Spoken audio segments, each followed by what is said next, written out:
Shalom saudara-saudara, selamat Paskah, amin. Puji Tuhan, hari ini kita bisa kumpul lagi di sini, kita bisa kembali beribadah di hadapan Tuhan, dan kita hari ini boleh merayakan kemenangan yang Tuhan sudah berikan buat setiap kita, amin. Siap bersuka cita hari ini, amin, amin. Tunjukkan ya, nanti kita mau suka cita bareng. Mari kita satu dalam doa sebelum kita mulai ibadah kita sore hari ini. Terima kasih Tuhan, terima kasih Bapa kami yang luar biasa, terima kasih Tuhan Yesus untuk pengorbananmu, untuk kemenangan yang luar biasa. Hari ini kami boleh hadir di tempat ini, kami boleh merayakan Paskah.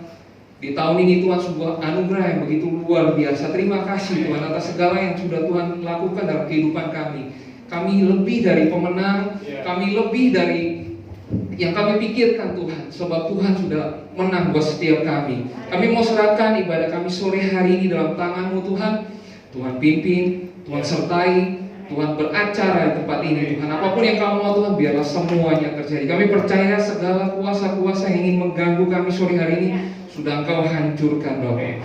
Dan Roh Kudus, Kau berkarya sebebas-bebasnya, apapun yang Kau mau, biarlah semuanya terjadi. Terima kasih Tuhan untuk segalanya. Kami sambut hari ini dengan penuh sukacita di dalam nama Tuhan Yesus Kristus kami berdoa, haleluya, amin. Semuanya bersukacita, amin. Mari bangkit berdiri, kita buat Tuhan kita yang luar biasa. Kita mau sorak-sorak berdiri, amin. Semua.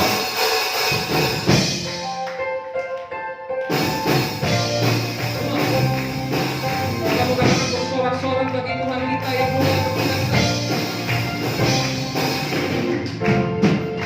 Sama-sama katakan. Bersorak-sorak, lihat namanya, muliakan namanya, dia berperang, dia berperang ganti kita.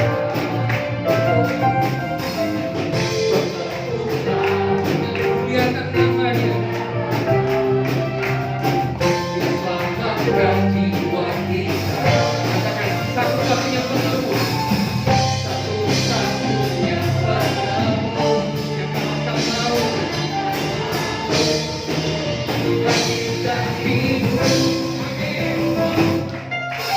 Tuhan yang memberikan kemenangan bersama kita, di tangan kita. Masuk dalam kemuliaan-Nya, Dia terlindungnya dan menghadapkan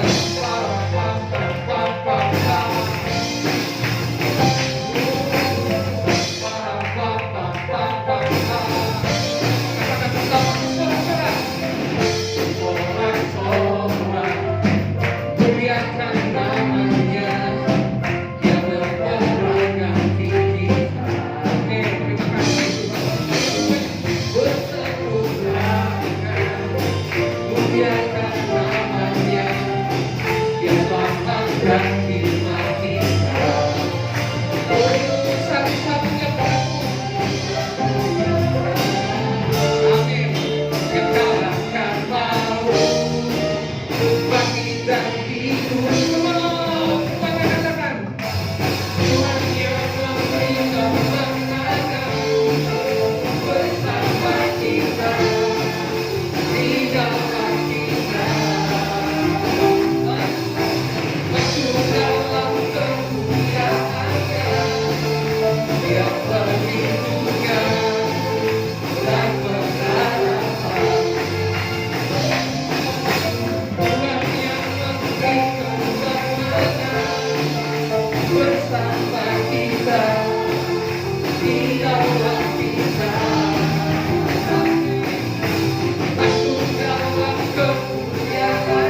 Saya sampai ngos-ngosan, tapi saya semangat hari mau memuji Tuhan. Teman, satu lagu lagi kita mau katakan kita lebih dari pemenang. Amin. Umat-umat pemenang siap memuji Tuhan. Teman.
Tuhan kita yang begitu luar biasa. Terima kasih Tuhan. Terima kasih buat kemenangan yang Engkau sudah berikan buat setiap kami.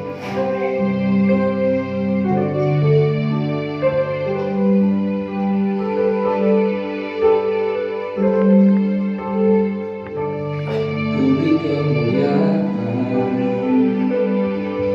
dan hormat, ku angkat suara pujian untuk mengagungkan nama-Mu.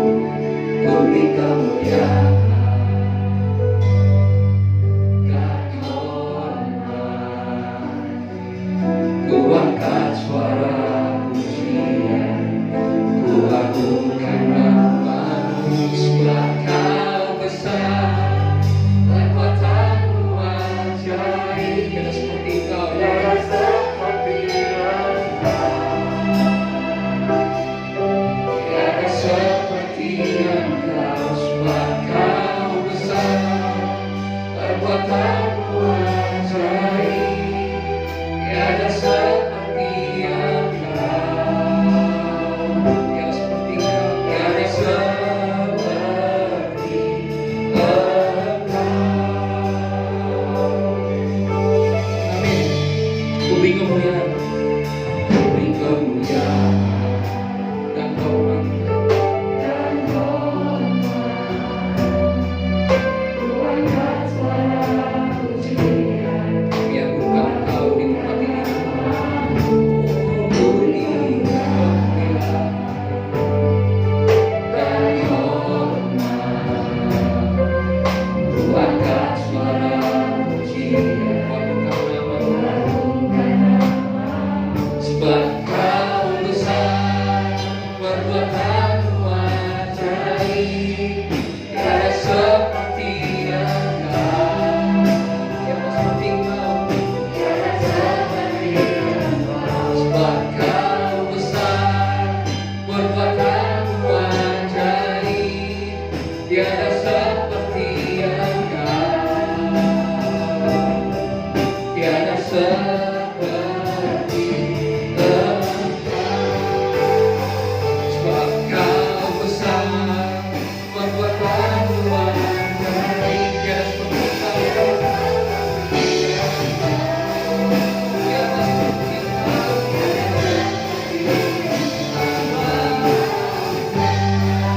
Perbuatan-Mu ajaib.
Syukur Tuhan buat karya-Mu yang begitu luar biasa. Sebab itu layak Engkau disembah, layak Engkau ditinggikan di atas segala bangsa Tuhan.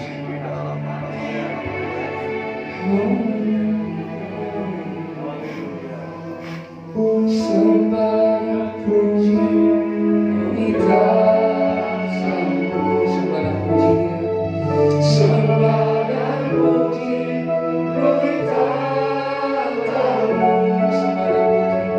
Sembah dan puji kita tamu, sembah dan puji kita tamu. Yesus Tuhan adalah Raja. Kedua tanganmu katakan bersama, sembah Dia. Sembah dan puji kita tamu. Sembah dan puji kita tamu. Sembah dan puji kita tamu. Yesus Tuhan adalah Raja. Sembah Dia sekali lagi, sembah dan puji.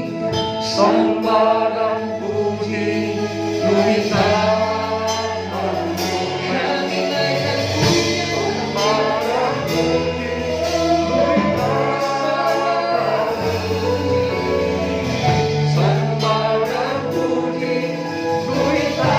dan puji kita tamu. Yesus Tuhan adalah Raja. Sembah dan puji kita tamu. Sembah dan puji kita tamu. Yesus Tuhan adalah Raja. Sembah dan puji. Sembah dan puji Bapak Gembala untuk dipegang.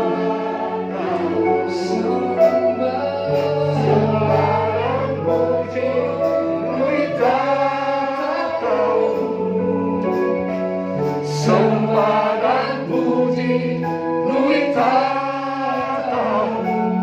Yesus Tuhan adalah Raja. Katakan sembah.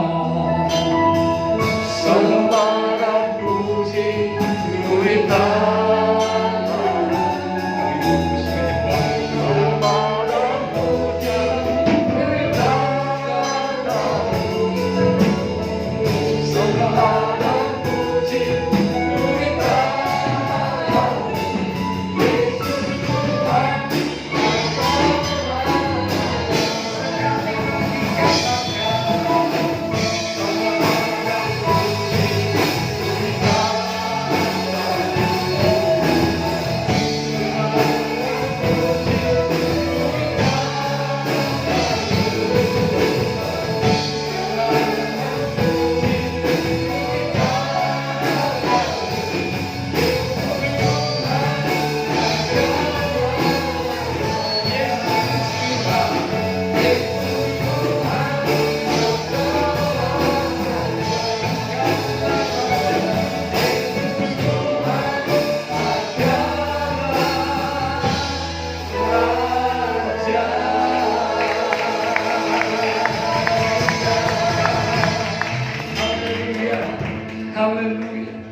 Terima kasih Tuhan, hati kami penuh dengan syukur dan sukacita. Hari ini kembali kami boleh memperingati kebangkitan Tuhan Yesus, yang membuktikan bahwa sungguh Tuhan yang kami sembah adalah Allah yang hidup, Allah yang berkuasa. Kami bangga punya Allah seperti Engkau.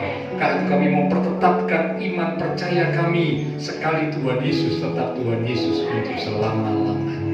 Terima kasih buat kesempatan sore hari ini. Kami umat Tuhan boleh datang di rumah Tuhan. Kami sampaikan puji-pujian, sorak-sorai syukur kami yang keluar dari hati yang sungguh mengasihi Tuhan.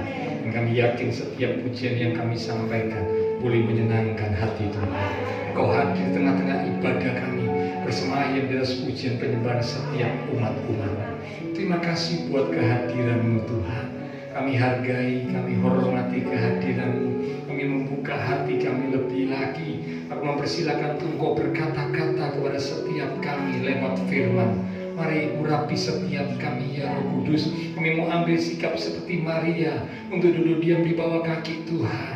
Oh, lembutkan hati kami. Beri kami hati seorang hamba, telinga seorang murid, sehingga setiap benih firman yang akan ditaburkan tidak berlalu dengan sia-sia, melainkan firman Tuhan itu sungguh boleh tertanam, berakar, bertumbuh, dan berbuah dalam hidup kami. Hidup kami semakin diubah, iman rohani kami semakin bertumbuh dewasa. Roh Kudus, urapi pula hamba-Mu yang terbatas. Taruh pikiran dan perkataan Kristus pada diri hamba-Mu. Bila Tuhan yang berkata-kata melalui mulut bibir hamba-Mu, sampai pesan Tuhan bagi setiap kami saat ini. Kami umat-umat Tuhan siap untuk menerimanya. Di dalam nama Tuhan Yesus Kristus, semua yang siap diberkati dengan firman Tuhan bersama kita berkata amin. Saya kembali Bapak Saudara. Ya. Shalom. Puji Tuhan. Mengucapkan selamat Paskah, ya, memperingati bukan hanya hari kematian tetapi juga kebangkitan Tuhan Yesus. Tentu kita bersyukur dan bersukacita bersama. Nah, melalui peringatan kebangkitan Tuhan Yesus, maka ada beberapa hal yang Tuhan mau sampaikan buat setiap kita. Ada beberapa hal yang Tuhan mau ingatkan buat setiap kita saat kita memperingati kebangkitan Tuhan Yesus hari ini. Ya, mari kita akan lihat sama-sama. Yang pertama, tiada kebangkitan tanpa kematian. Sekali lagi, tiada kebangkitan tanpa kematian. Kalau Tuhan Yesus tidak mati, ya, maka tidak akan ada kebangkitan. Tentu harus melalui kematian, barulah ada kebangkitan. Jadi Paskah yang sesungguhnya bukan hanya sekedar kebangkitan Tuhan Yesus, tetapi Paskah itu adalah satu rangkaian, dimulai dari kematian sampai dengan kebangkitan Tuhan Yesus. Yang pertama Tuhan mau sampaikan buat kita, tidak akan ada kebangkitan tanpa kematian. Ya. Nah, ketika Tuhan Yesus mati, hari Jumat yang lalu kita peringati, firman Tuhan berkata Tuhan menyerahkan ya nyawanya, Tuhan menyerahkan kehendaknya dalam doa di Taman Getsemani. Tuhan Yesus berkata, biarlah bukan kehendakku secara manusia, karena Tuhan Yesus waktu itu juga 100% manusia, selain 100% Allah. Nah, Tuhan berkata, biarlah bukan kehendakku yang jadi, tapi kehendak Bapa yang jadi. Sebuah penyerahan, ya, kalimat yang menunjukkan di dalam doa berserah, merindukan supaya kehendak Bapa yang terjadi, ya. Nah, dalam Filipi pasal 2 yang sudah kita baca juga yang lalu, ya, dikatakan Tuhan Yesus mengosongkan dirinya, ya, taat sampai mati di atas kayu salib. Itulah sebabnya Allah mengaruniakan kepadanya nama di atas segala nama. Tidak ada kebangkitan tanpa kematian, tidak ada kemuliaan tanpa penyangkalan diri. Ya, penyangkalan diri adalah hal yang merupakan puncak dari kekristenan. Ya, ketika seorang umat Tuhan yang belajar dan akhirnya bisa menyangkal keinginan diri sendiri, maka itu berarti perobekan daging. Ya, seperti saat Tuhan Yesus, ya, menyangkal dirinya, ya, menyangkal keinginannya, ya, secara manusia, menyerahkan semuanya biar kehendak Bapa yang jadi, perobekan daging, maka dikatakan saat Tuhan lakukan hal itu tirai bait Allah terbelah, yang menutup, yang memisahkan antara ruangan kudus dan ruangan maha kudus, ditutup oleh tirai bait Allah ketika Tuhan Yesus menyerahkan nyawanya, tanda bahwa Tuhan berserah penuh kepada kehendak Bapanya. Maka tirai bait Allah itu terbelah jadi dua, ya, terbelah, terbuka ruangan suci dan ruangan maha suci, ruangan kudus dan ruangan maha kudus tidak lagi dipisahkan. Sudah tahu di ruangan maha kudus itu ada tabut perjanjian yang merupakan lambang kehadiran Allah, hadirat Tuhan. Ketika umat Tuhan bisa merobek daging, ya, bisa melawan, menyangkal keinginan dirinya, tunduk, taat kepada apa yang Tuhan mau, apa yang Bapa Surgawi mau, maka kemuliaan Allah akan dinyatakan, hadirat Allah akan dinyatakan. Umat Tuhan boleh merasakan sesuatu yang indah seperti yang Tuhan Yesus sudah berikan teladan. Ya, jadi yang pertama, tidak ada kebangkitan tanpa kematian, tidak ada kemuliaan tanpa penyangkalan diri, tidak ada mujizat tanpa tantangan. Diizinkan kadang-kadang dalam hidup ini, ya, kita umat Tuhan mengalami tantangan. Ingat seperti bangsa Israel dalam tuntunan Tuhan, tiang awan pada waktu siang, tiang api pada waktu malam. Mereka dibawa, dituntun setelah keluar dari Mesir, ya, berjalan sampailah mereka di tepi laut Teberau. Bukan atas kehendak mereka sendiri, tapi Tuhan Allah yang menuntun mereka. Tiba-tiba saat mereka sudah di tepi laut Teberau, nampaklah dari jauh pasukan Mesir sedang mengejar mereka. Rupanya orang-orang Mesir yang tadinya membebaskan orang Israel untuk keluar dari Mesir, karena tulah yang ke-10 itu, ya, semua yang sulung mati, mereka kesedihan, ya, mereka sedih amat sangat, sehingga mereka usir supaya Israel, bangsa Israel, orang Israel keluar. Kata mereka, kalau nggak segera keluar dari Mesir, nanti jangan-jangan semua kami ini orang Mesir mati semua, ya, karena ini yang sulung sudah mati. Ya, nanti kalau orang Israel nggak segera keluar dari Mesir, nanti semua orang Mesir mati semua, diusir, pergi. Nah, setelah Israel kuat beberapa saat lamanya, tiba-tiba orang Mesir jadi keras hatinya. Loh, kok enak ini, bangsa Israel dibiarkan pergi gitu saja. Bukankah mereka ini budak-budak kita yang bisa kita perintah untuk kerja paksa? Ayo, kita kejar mereka, kita tangkap mereka. Kalau mereka melawan, kita bunuh mereka, kita binasakan mereka. Nah, jadi waktu pasukan Mesir dari jauh gitu, ya, mengejar Israel, Israel sudah ketakutan, ya, karena di depan mereka ini ada laut yang harus diseberangi. Mereka juga nggak tahu harus nyeberangi dengan cara seperti apa. Jumlah mereka sangat banyak, di belakang musuh sedang mengejar, semakin mendekat. Itu pun terjadi atas tuntunan Tuhan. Tuhan yang mengizinkan itu terjadi. Tapi tentu Bapak Ibu sudah tahu ceritanya. Tuhan akhirnya menunjukkan kemuliaannya, sesuatu yang tidak terduga. Siapa sangka air laut itu bisa terbelah. Belum pernah terjadi suatu peristiwa seperti itu. Dan saya yakin waktu itu terjadi, Musa, orang Israel, termasuk orang Mesir yang sedang mengejar Israel, menyaksikan air laut itu terbelah. Mereka pasti kaget. Mereka pasti tidak menyangka. Mereka juga pasti kagum. Kok bisa ya air itu terbelah? Bukankah ini kuasa kemuliaan Tuhan yang dinyatakan? Tidak ada mujizat tanpa tantangan. Jadi kalau hari-hari ini mungkin Bapak Ibu Saudara diizinkan Tuhan sedang mengalami sesuatu yang merupakan tantangan dalam hidup kita, jangan berkecil hati. Karena dikatakan tidak ada mujizat tanpa tantangan. Kalau kita mengalami mujizat Tuhan, hari-hari ini Tuhan izinkan kita mengalami tantangan supaya akhirnya kita boleh melihat dan mengalami mujizat pertolongan Tuhan dinyatakan dalam hidup kita. Karena tidak akan ada mujizat tanpa tantangan. Ya, jadi ini yang pertama. Melalui peringatan kebangkitan Kristus, Tuhan hendak sampaikan buat kita bahwa tidak ada kebangkitan tanpa kematian, tidak ada kemuliaan tanpa penyangkalan diri, tidak ada mujizat tanpa tantangan. Yang kedua sekarang, Efesus pasal 1, kita akan lihat, kita buka sama-sama Efesus pasal 1 ayat yang ke-19 sampai dengan ayat yang ke-20. Apa yang Tuhan hendak sampaikan di dalam peringatan kebangkitan Kristus hari ini?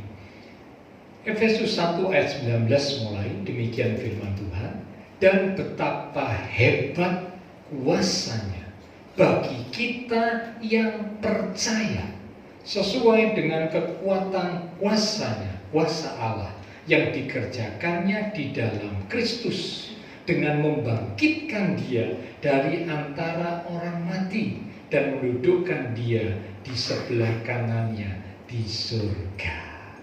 Ayat ini berkata betapa hebat kuasanya. Yang kedua, melalui peringatan kebangkitan Tuhan Yesus, Tuhan hendak sampaikan buat kita bahwa kuasa Allah itu hebat. Ya, sekali lagi, kuasa Allah yang kita sembah itu hebat, luar biasa. Dan itu hanya terjadi bagi orang yang percaya. Jadi kalau saudara perhatikan ayat tadi dikatakan betapa hebat kuasanya bagi kita yang percaya. Yang tidak percaya, ya tidak mengalami. Ingat waktu Tuhan Yesus ada di muka bumi, saat Tuhan melakukan pelayanannya, Tuhan tiba di kampung halamannya, Nazaret. Dicatat waktu itu banyak orang-orang di Nazaret yang tidak percaya. Waktu melihat Tuhan Yesus, loh, bukankah ini anaknya Yusuf, tukang kayu itu? Apa yang dia bisa lakukan? Mereka meragukan, mereka tidak mempercayai Tuhan Yesus. Dan Alkitab mencatat saat di Nazaret, Tuhan tidak banyak membuat mujizat. Apakah karena kuasa Tuhan berubah?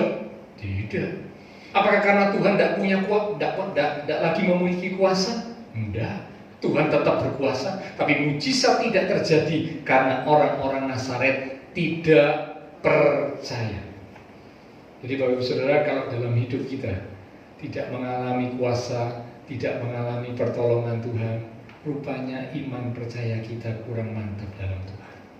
Ayo, melalui peringatan kebangkitan Kristus yang kedua, Tuhan ingin supaya Bapak, Ibu, Saudara dan saya sama-sama kita boleh mengalami kehebatan kuasa Allah.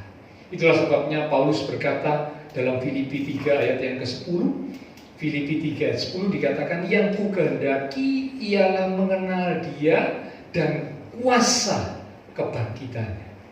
Mengenal Tuhan dan mengenal kuasa kebangkitannya. Kalau kita mengenal kuasa kebangkitan Tuhan, mengenal kuasa Tuhan, mengenal kuasa kebangkitan Tuhan, maka Bapak, Ibu, Saudara dan saya akan punya iman yang teguh di dalam Tuhan. Sekalipun ada tantangan, ada kesulitan, apapun yang ada di depan kita, kalau kita mengenal Tuhan kita mengenal kuasa kebangkitan Tuhan yang hebat dan luar biasa, maka iman percaya kita akan tetap teguh di dalam Tuhan.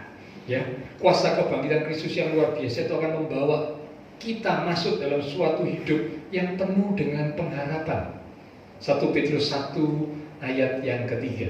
Mari lihat sebentar ya, 1 Petrus pasal yang pertama di ayat yang ketiga. Demikian firman Tuhan. Terpujilah Allah dan Bapa Tuhan kita Yesus Kristus, yang karena rahmat-Nya yang besar telah melahirkan kita kembali oleh kebangkitan Tuhan Yesus Kristus dari antara orang mati. Perhatikan kalimat berikut, kepada suatu hidup yang penuh pengharapan. Yang setuju katakan amin.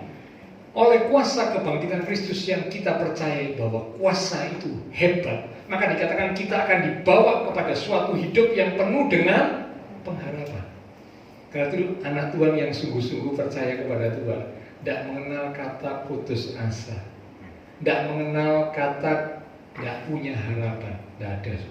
Karena selalu di dalam Tuhan, selalu bersama Tuhan, hidup kita ini penuh dengan pengharapan.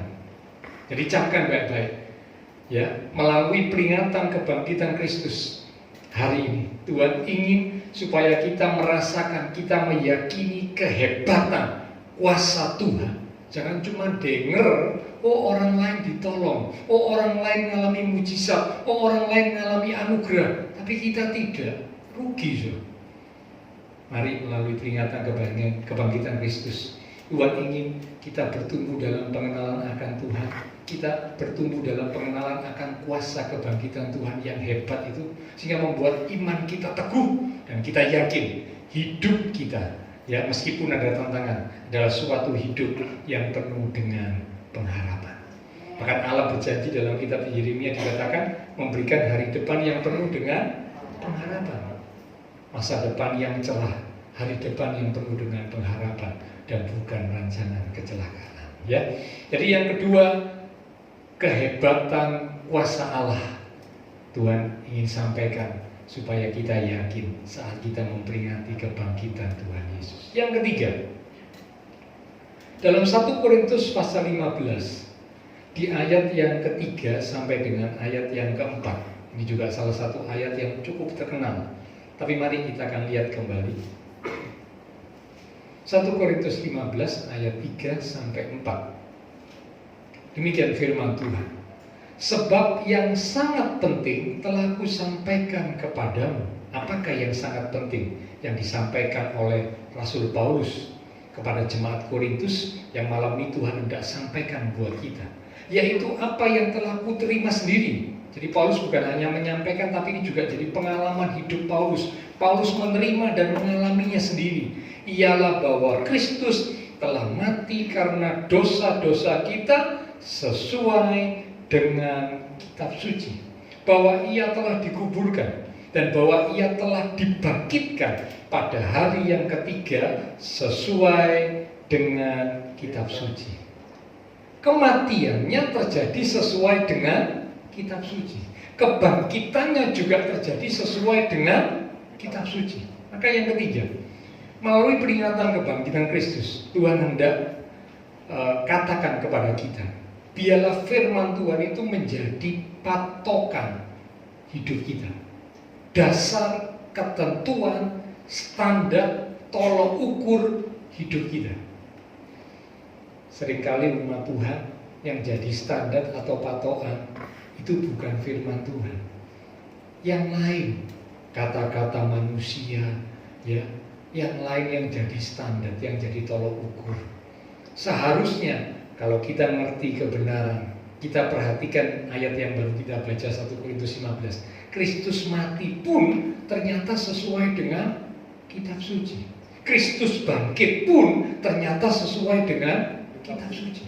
Semua yang terjadi selalu dikatakan sesuai dengan kitab suci, sesuai dengan firman Tuhan. Karena itu mari jadikan firman Tuhan sebagai patokan hidup kita. Ya, bagaikan seperti kompas. Ya, kalau hari ini mungkin dikenal GPS gitu ya. Saya ingat katanya Pak Edi, GPS itu goblok tapi pasti sampai katanya gitu saya ya.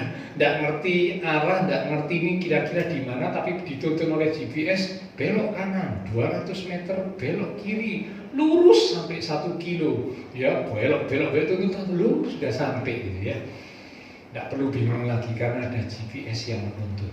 Jadikan firman Allah sebagai kompas, sebagai GPS, sebagai patokan hidup kita. Sehingga waktu kita mau melangkah, waktu kita mau membuat keputusan, waktu kita mau menentukan sesuatu, dasari, landasi dengan firman Tuhan. Ya, yang keempat, yang terakhir.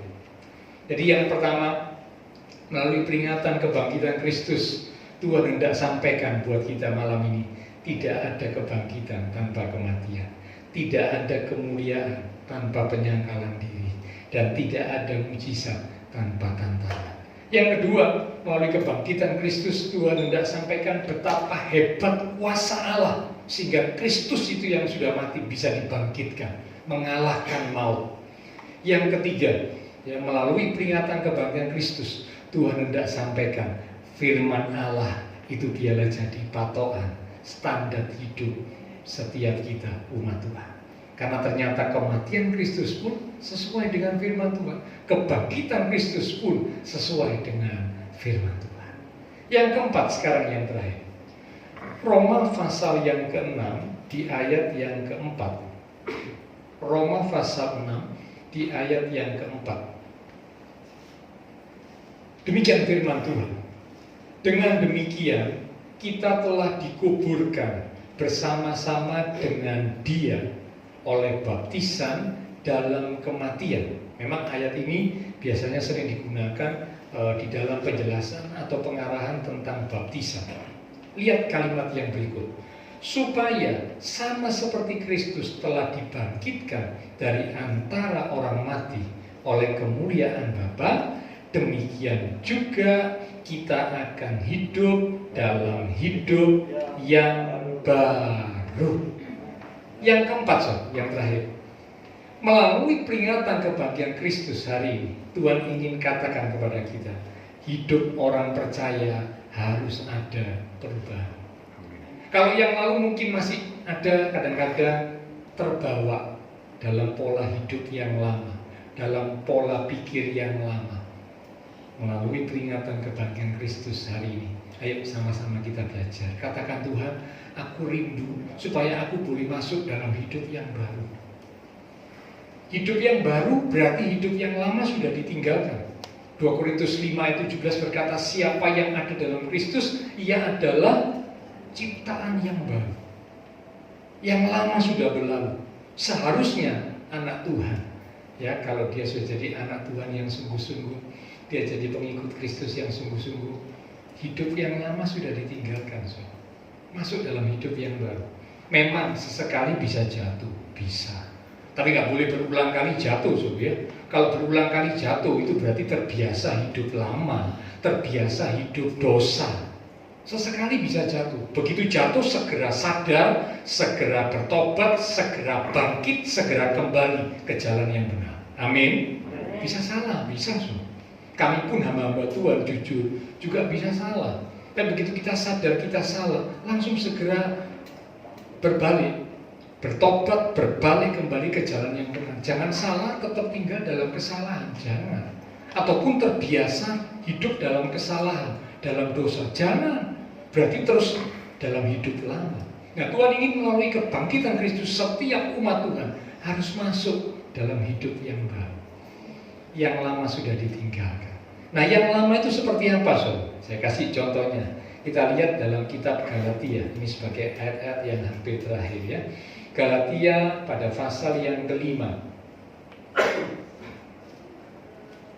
Di ayat yang ke-19 mulai. Ini contoh-contoh yang Tuhan katakan tentang hidup lama itu seperti apa. Galatia 5 ayat 19 mulai.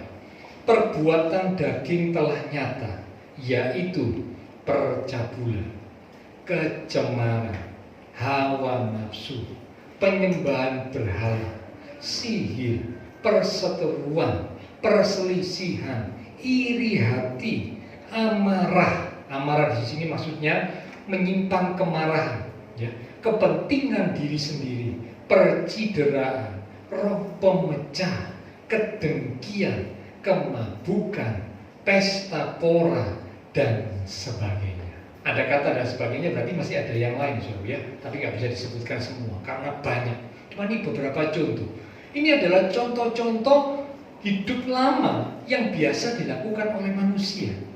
Karena kita berkata kecenderungan hati manusia itu selalu kepada yang jahat, yang jelek. Itu kita berkata begitu, ya, hati manusia ini condongnya kepada yang jelek. Anak-anak tidak pernah diajari oleh orang tuanya. Kamu kalau melihat saudaramu punya sesuatu, miliki iri hati, ya. Jangan suka, jangan senang kalau saudaramu punya sesuatu yang lebih baik dari kamu, jangan senang. Saya yakin tidak ada orang tua yang ngajari begitu, betul kan? Pasti orang tua kalau ngajari gini, nah, kalau kamu melihat saudaramu, keluargamu yang lain senang diberkati, kamu juga ikut senang. Jangan iri, ya. Karena Tuhan itu juga memberkati dia, Tuhan juga memberkati kita dengan porsinya masing-masing. Orang tua kalau ngajari pasti begitu, Tapi kok aneh, tiba-tiba dalam hati sang anak itu ketika melihat saudaranya, melihat temannya, melihat keluarganya mendapat sesuatu yang lebih baik, dalam hati ini kok tiba-tiba terbersit ada rasa iri. Tanpa disadari, tidak ada yang ngajari, bisa muncul. Tidak senang rasanya, kok enak ya orang itu kok diberkati. Kok enak orang itu dapat sesuatu yang lebih baik daripada saya. Mulai nggak suka, mulai iri, mulai dengki. Nah ini membuktikan kecenderungan hati manusia itu selalu kepada yang jahat. Tidak diajari yang jahat, tapi bisa muncul yang jahat. Tapi kalau yang baik, yang benar, harus diajari. Harus. Bahkan ngajarinya katanya Alkitab harus berulang-ulang. Tidak boleh bosen. Tidak boleh. Ya, kadang ada orang tua yang bilang, wes bosen papa ngomong be kamu, bosen mama ngomong kamu. Habis ini gak ngomong lagi. Udah bisa. Tanggung jawab orang tua sebagai wakil Tuhan mengajari anak-anak kebenaran firman Tuhan berulang-ulang. Sampai ada yang pernah bilang kalau mulut ini bisa cuil, mulut ini sudah cuil karena ngomongnya bolak-balik.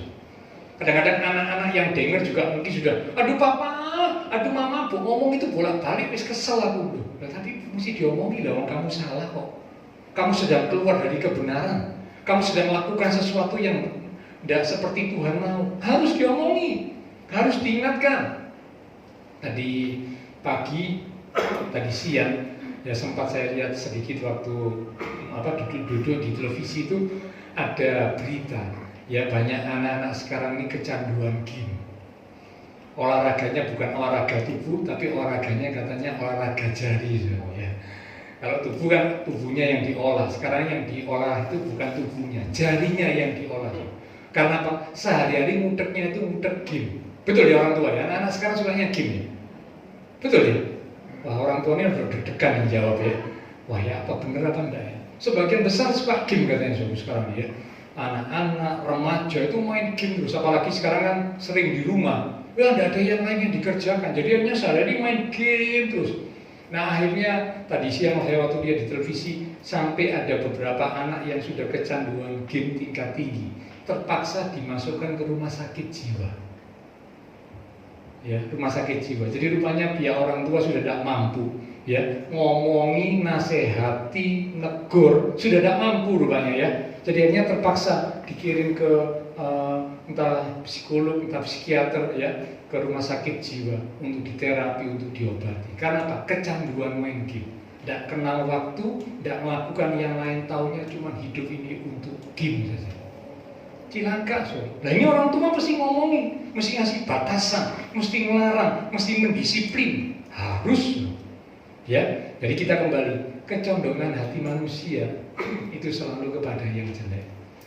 Nah karena itulah, ya Tuhan ingatkan melalui peringatan kebangkitan Kristus hari ini, ya supaya kita umat-umat Tuhan yang sudah ditebus oleh darah Kristus. Ya, kita boleh memperingati kebangkitan Kristus supaya kita masuk dalam hidup yang baru bersama dengan Tuhan. Kalau muncul sesuatu yang salah, muncul sesuatu yang tidak benar, harus ditekan, harus dimatikan supaya tetap ada di dalam hidup yang baru. Ya, itulah 4 hal yang Tuhan ingin sampaikan buat setiap kita hari ini melalui peringatan kebangkitan Tuhan Yesus. Bukan hanya sekedar merayakan, memperingati kebangkitan Kristus, tapi 4 hal ini biarlah kita camkan dalam hidup kita. Jika ketika kita menjalani kehidupan, dalam perjalanan kehidupan di dunia ini, kita boleh jadi umat Tuhan yang kuat. Kita boleh jadi umat Tuhan yang teguh di dalam Tuhan. Yang pertama sekali lagi dikatakan tidak ada kebangkitan tanpa kematian. Tidak ada kemuliaan tanpa penyangkalan diri. Tidak ada mujizat tanpa tantangan. Ya. Yang kedua dikatakan kuasa Allah itu hebat, begitu hebatnya bisa membangkitkan Kristus dari kematian. Karena memang kuasa Allah itu hebat dan itu hanya terjadi bagi orang yang percaya. Yang ketiga, biarlah firman Tuhan jadi standar, patokan, dasar, landasan, ketentuan buat setiap umat Tuhan. Jangan yang lain, tapi landasannya adalah firman Tuhan. Kalau mau memutuskan sesuatu, mau mengambil langkah, landasannya, dasarnya, patokannya adalah firman Tuhan. Karena semua yang benar itu ada di firman Tuhan. Kematian kebangkitan Kristus pun terjadi sesuai dengan firman Tuhan. Dan yang keempat, yang terakhir, dikatakan melalui kebangkitan Kristus yang kita peringati hari ini, Tuhan ingin supaya dalam hidup orang percaya ada perubahan, masuk dalam hidup yang baru. Ya, kalau mungkin sempat salah, sempat keliru, sempat berdosa, namanya manusia ya masih bisa, tapi nggak boleh terbiasa. Balik seperti anak bungsu yang hilang itu, yang balik. Ya, kalau anak bungsunya tidak memutuskan untuk kembali, ya dia akan terhilang selamanya. Harus mengambil keputusan, aku mau kembali ke jalan yang benar, aku mau bertobat, aku mau kembali ke jalan Tuhan, kehendak Tuhan. Baru pemulihan terjadi, masuk dalam hidup yang baru bersama Tuhan. Ayat penutup yang terakhir, setelah ini pelan-pelan mimbar, silakan maju ke depan. Roma pasal yang ke-6 di ayat yang ke-9. Silakan pelayan mimbar maju ke depan. Roma pasal 6 di ayat yang ke-9. Saya akan bacakan. Demikian firman Tuhan. Karena kita tahu bahwa Kristus sesudah ia bangkit dari antara orang mati, tidak mati lagi. Sekali lagi, tidak mati lagi. Maut tidak berkuasa lagi atas dia. Yang setuju berkata amin. Kristus yang sudah bangkit dari antara orang mati dikatakan tidak mati lagi.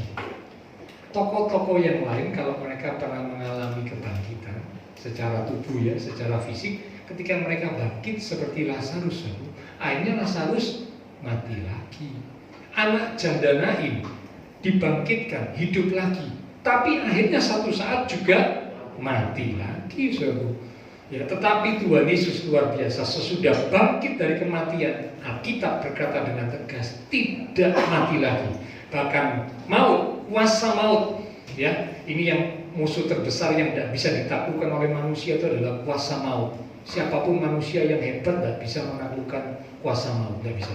Tapi hanya Tuhan Yesus yang bisa menaklukkan kuasa maut. Dengan kebangkitannya dikatakan maut tidak lagi berkuasa atas Tuhan Yesus. Tuhan Yesus menjadi pemenang yang sesungguhnya. Nah, kalau kita umat-umat yang percaya kepada Tuhan Yesus, sungguh-sungguh kita percaya, maka Tuhan Allah pemenang itu sanggup membuat dan menjadikan kita adalah orang-orang pemenang. Bahkan tadinya Nyanyian berkata lebih dari pemenang. Lebih dari pemenang itu berarti selalu mengalami kemenangan demi kemenangan dalam hidup ini. Mengapa? Karena ada dalam Kristus, karena bersama dengan Kristus. Mari kita akan datang kepada Tuhan lewat satu pujian, kita katakan, Dia Tuhan, Dia Tuhan. Dia telah bangkit dari maut, sebab Dia Tuhan. Dia Tuhan.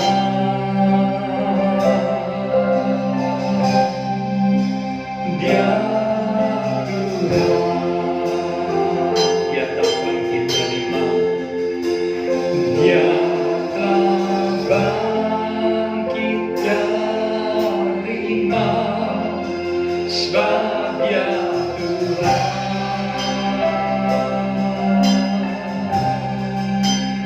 Setiap lutut bertelut, setiap lidah mengaku bahwa Yesuslah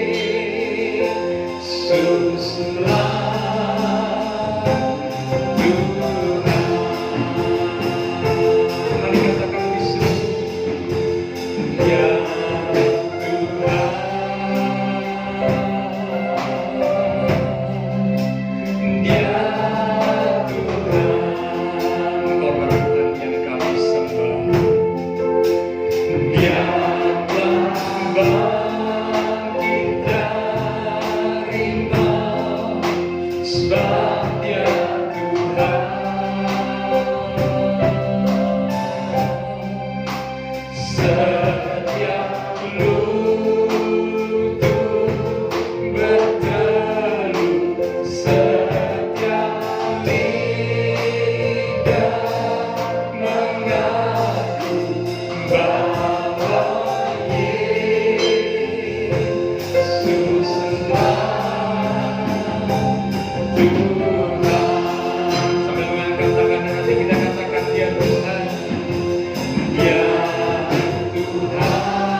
Sungguh kami bersyukur dan bangga, bersuka cita memiliki Allah yang hidup seperti Engkau Tuhan Yesus yang luar biasa. Hari ini kami boleh memperingati kebangkitan Tuhan Yesus. Saat kami memperingati kebangkitan Tuhan Yesus, Tuhan sampaikan beberapa hal supaya kami memberi perhatian yang khusus sehingga iman kami boleh kuat dan teguh di dalam Engkau Tuhan. Yang pertama, Tuhan katakan tidak akan ada kebangkitan tanpa kematian. Tidak ada kemuliaan tanpa penyangkalan diri. Tidak ada mujizat tanpa tantangan. Yang kedua, Tuhan katakan betapa hebat kuasa Tuhan, luar biasa bagi orang-orang yang percaya. Karena kami mau bertumbuh dalam pengenalan akan Tuhan, pengenalan akan kuasa kebangkitan Kristus, sehingga kami boleh jadi umat-umat Tuhan yang teguh di dalam Tuhan. Tantangan kesulitan tidak membuat kami goyah, tidak membuat kami jauh dari Tuhan, tidak membuat kami kehilangan pengharapan. Karena di dalam Tuhan Yesus yang hidup, Kristus yang bangkit, yang akan membawa kami menuju pada suatu hidup yang penuh dengan pengharapan. Itulah yang Kau janjikan Tuhan, dan kami pegang teguh, kami percaya akan firman Tuhan. Karena firman Tuhan, janji Tuhan itu tidak pernah berubah. Kematian Kristus terjadi sesuai firman Tuhan. Kebangkitan Kristus terjadi sesuai firman Tuhan. Kami mau jadikan firman Tuhan sebagai standar, sebagai patokan dalam perjalanan hidup kami. Sehingga ketika kami akan melangkah, kami akan membuat keputusan, semuanya kami dasari, kami landasi, kami cocokkan dengan firman Tuhan, kebenaran yang sejati. Dan melalui peringatan kebangkitan Kristus, Tuhan ingatkan supaya semua kami belajar untuk tetap ada di dalam hidup yang baru. Hidup yang lama sudah dikuburkan, sudah ditinggalkan. Kalau mungkin ada kalanya kami sempat jatuh, kami tidak mau terus tinggal dalam kejatuhan. Kami tidak mau kembali pada hidup yang lama. Tapi begitu kami sadar kami salah, kami jatuh, kami segera bertobat, kami segera kembali ke jalan yang benar. Seperti anak bungsu yang terhilang kembali ke rumah bapaknya, demikian juga kami mau kembali ke jalan Tuhan, kembali ke jalan hidup yang baru yang Tuhan mau.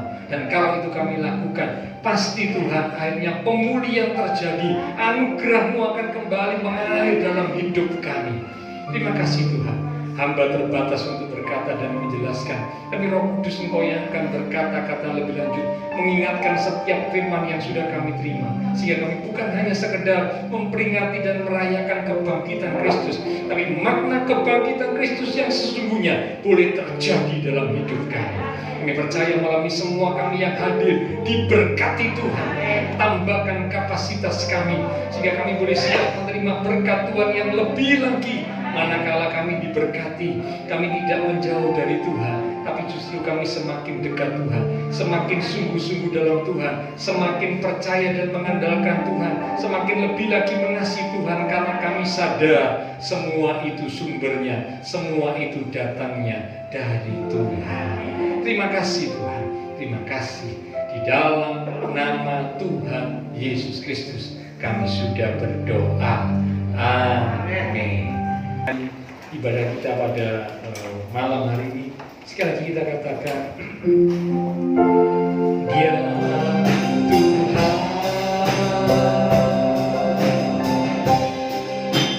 Dia Tuhan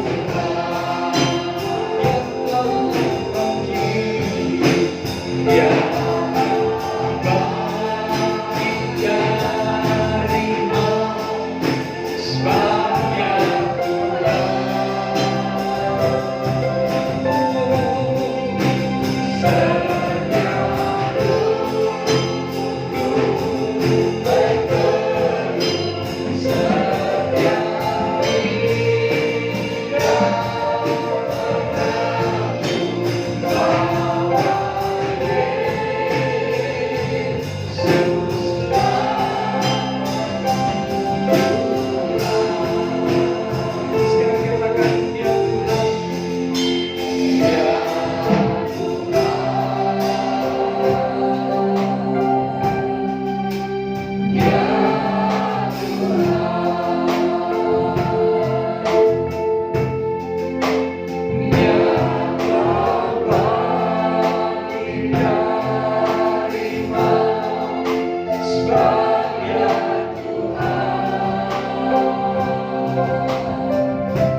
dalam doa. Kami percaya malam ini semua kami yang hadir sudah menerima berkat dari Tuhan. Berdoa buat teman-teman seiman kami yang tidak bisa hadir. Tuhan menilik melawat setiap mereka. Untuk mereka-mereka yang sakit, kesehatan dari Ibu Gunadi, Ibu Egli, Ibu Matius Sriwidodo, Mama dari Ibu Elfrida, dan juga teman-teman seiman kami yang lain yang sakit. Lewat tempat ini menyatukan hati dan iman kami. Kami berdoa biarlah kuasa Tuhan yang ajaib menjamah. Pulihkanlah kekuatan, kesehatan, kesembuhan di dalam nama Tuhan Yesus Kristus. Oleh bilur Tuhan Yesus, teman-teman seiman kami yang sakit disembuhkan, yang lemah dikuatkan, yang susah dihiburkan. Bahkan mungkin mereka sedang menghadapi tantangan masalah pergumulan hari-hari ini. Iman mereka tidak goyah. Mereka boleh tetap percaya karena Allah yang beserta adalah Allah yang menjanjikan masa depan yang penuh dengan pengharapan. Dan kami yakin pertolongan Tuhan itu selalu dinyatakan tepat pada waktunya. Terima kasih Tuhan. Terima kasih. Semua yang sudah melayani persembahan yang akan dipersembahkan, Allah sumber segala berkat memberkati kembali dan memakai hidup kami untuk boleh lebih memuliakan Tuhan. Berdoa memberkati bangsa negara kami Indonesia, pemimpin-pemimpin bangsa kami, kota kami Surabaya, bahkan tetangga lingkungan sekitar gereja Tuhan. Memberkati setiap jemaat Tuhan yang berulang tahun sepanjang minggu ini. Bahkan memberkati setiap jemaat Tuhan di dalam iman rohani, dalam kehidupan keluarga rumah tangga, dalam pekerjaan, dalam studi. Tuhan berkati sehingga apa yang dikerjakan umatmu ketika mereka sungguh belajar untuk terus mengandalkan Tuhan, apa yang mereka kerjakan dibuat Tuhan menjadi berhasil. Tuhan yang dipermuliakan. Terima kasih Tuhan. Nanti juga setiap kami umat Tuhan akan menerima bingkisan Paskah. Oh Tuhan, ada ayat firman Tuhan di dalamnya. Biarlah firman Tuhan yang kami terima ini boleh jadi berkat, kekuatan, penghiburan, nasihat, atau bahkan teguran, menjadi rema yang boleh memimpin menuntun langkah hidup kami, supaya kami boleh tetap ada di dalam kehendak dan kebenaran Tuhan. Terima kasih Tuhan Yesus. Setelah selesai kami akan berpisah satu dengan yang lain. Lindungi, sertai dan hentar kami sampai kami tiba di tempat tujuan kami masing-masing dengan selamat. Bapak, Ibu, Saudara yang dikasihi Tuhan, mari bersama kita akan pulang kembali ke dalam keluarga, rumah tangga, pekerjaan, studi, dengan membawa berkat anugerah damai sukacita yang melimpah dari Allah Bapa Surgawi, kasih Tuhan Yesus Kristus, dan persekutuan dengan kuasa Roh Kudus yang harus mimpi menuntun langkah kehidupan setiap kita. Itu terus kita sekarang mulai malam ini sampai Maranatha Tuhan Yesus datang kembali. Di dalam nama Tuhan Yesus Kristus, semua yang percaya diberkati Tuhan. Mari bersama dengan iman kita berkata amin. Tuhan berkati Bapak Ibu sekalian. Haleluya.